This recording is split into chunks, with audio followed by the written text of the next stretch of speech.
굿모닝 마켓입니다.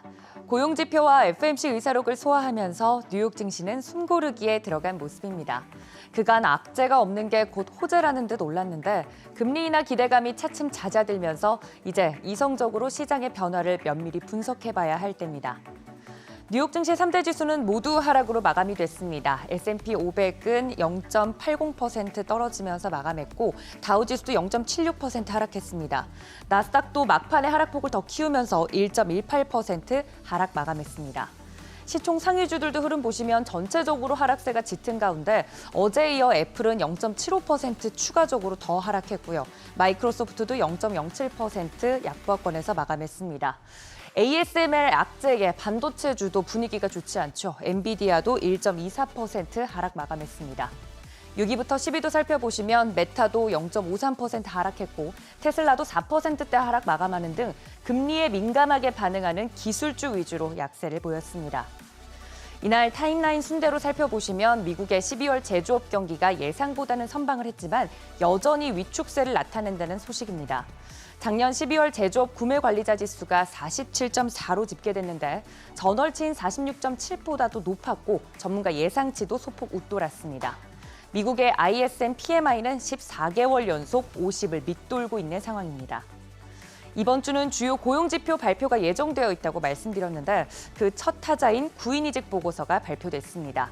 미 노동부에 따르면 지난해 11월 채용 공고 건수는 879만 건으로 32개월 만에 최저 수준으로 감소했습니다. 지난 2022년 3월에 1,200만 건 최고치 기록한 이후로 꾸준히 감소해 오고 있습니다. 고용률도 직전월보다 낮아졌고 이직을 위한 자발적 퇴직도 전월보다 감소하는 등 노동시장의 열기가 확실히 식고 있다는 것 확인해 볼 수 있었습니다.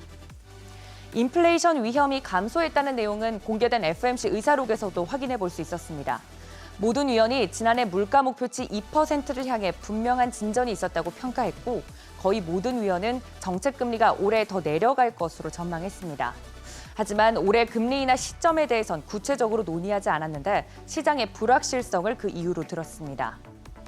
현 정책 금리가 정점 혹은 그 근처에 있을 것이라고 보고는 있지만 대부분 위원들은 당분간 제한적으로 유지돼야 한다고 발언했고 만약 경제 지표가 안 좋게 나타난다면 추가 금리 인상도 적절할 수 있다는 점을 강조했습니다.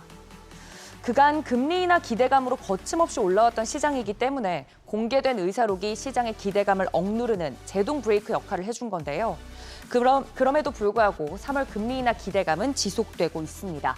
전보다 낮아지긴 했지만 여전히 3월의 금리를 0.25%포인트 이상 인하할 가능성이 70%를 웃돌고 있습니다. 또 하나 눈여겨봐야 할 부분이 바로 채권 시장이죠. 시장의 기대감이 한층 높아진 반면으로 움직이고 있기 때문에 경계 심리가 그대로 반영이 되면서 미 국채 금리가 다시금 상승세 보이고 있습니다. 2년물 금리는 4.3%대에 마무리가 됐고 10년물 국채 금리는 한때 4%대까지 올라서기도 했습니다. 애플 때문에 안 그래도 투자 심리가 약한 데다가 국채 금리도 튀면서 금리에 민감한 기술주들이 특히나 타격을 입었습니다.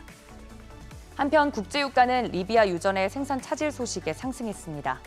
WTI 가격은 전장보다 3.5% 오르면서 배럴당 72달러 선에, 브렌트유도 3.45% 급등하면서 배럴당 78달러 선에 마감했습니다. 암호화폐 시장도 하락세 보이고 있습니다. 비트코인 오늘 오전 7시 기준 43,200달러 선에서 움직이고 있습니다. 내일은 ADP 고용보고서 등이 발표될 예정입니다. 앞으로 시장의 변동성이 더 확대되는지 지켜보시면 좋겠습니다. 굿모닝 마켓이었습니다.